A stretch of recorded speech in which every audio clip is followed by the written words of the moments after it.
غزوہ بنی نذیر میں کسی قربانی کے بغیر مسلمانوں کو شاندار کامیابی حاصل ہوئی۔ اس سے مدینے میں قائم مسلمانوں کا اقتدار مضبوط ہو گیا اور منافقین پر بددلی چھا گئی۔ اب انہیں کھل کر کچھ کرنے کی جرأت نہیں ہو رہی تھی۔ اس طرح رسول اللہ صلی اللہ علیہ وسلم ان بدوؤں کی خبر لینے کے لیے یکسو ہو گئے جنہوں نے احد کے بعد ہی سے مسلمانوں کو سخت مشکلات میں الجھا رکھا تھا اور نہایت ظالمانہ طریقے سے داعیان اسلام پر حملے کر کر کے انہیں موت کے گھاٹ اتار چکے تھے، اور اب ان کی جرأت اس حد تک بڑھ چکی تھی کہ وہ مدینے پر چڑھائی کی سوچ رہے تھے۔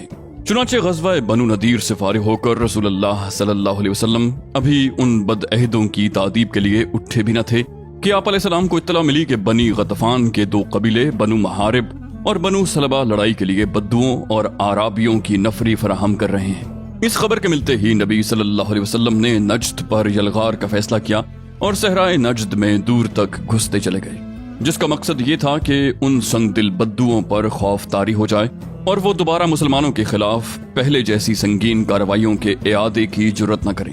ادھر سرکش بدو جو لوٹ مار کی تیاریاں کر رہے تھے، مسلمانوں کی اس اچانک یلغار کی خبر سنتے ہی خوفزدہ ہو کر بھاگ کھڑے ہوئے اور پہاڑوں کی چوٹیوں میں جا دب گئے۔ مسلمانوں نے لٹیرے قبائل پر اپنا روب اور دبدبہ قائم کرنے کے بعد امن و امان کے ساتھ واپس مدینے کی راہ لی۔ اہل سیر نے اس سلسلے میں ایک معین غزوے کا نام لیا ہے جو ربیع الاول یا جمادی الاولیٰ سن 4 ہجری میں سرزمین نجد کے اندر پیش آیا تھا، اور وہ اسی غزوے کو غزوہ ذات الرقاع قرار دیتے ہیں۔ جہاں تک حقائق اور ثبوت کا تعلق ہے تو اس میں شبہ نہیں کہ ان ایام میں نجد کے اندر ایک غزوہ پیش آیا تھا، کیونکہ مدینے کے حالات ہی کچھ ایسے تھے۔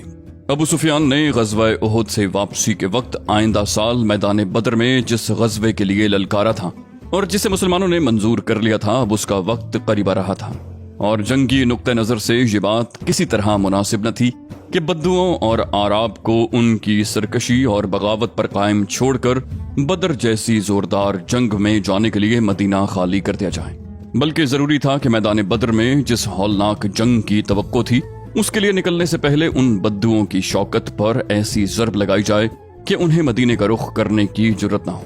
باقی رہی یہ بات کہ یہی غزوہ جو ربیع الاخر یا جمادی الاولیٰ سن 4 ہجری میں پیش آیا تھا، غزوہ ذات الرقاع تھا، ہماری تحقیق کے مطابق صحیح نہیں، کیونکہ غزوہ ذات الرقاع میں حضرت ابو ہریرہ اور حضرت ابو موسیٰ اشعری موجود تھے، اور ابو ہریرہ رضی اللہ عنہ جنگ خیبر سے صرف چند دن پہلے اسلام لائے تھے۔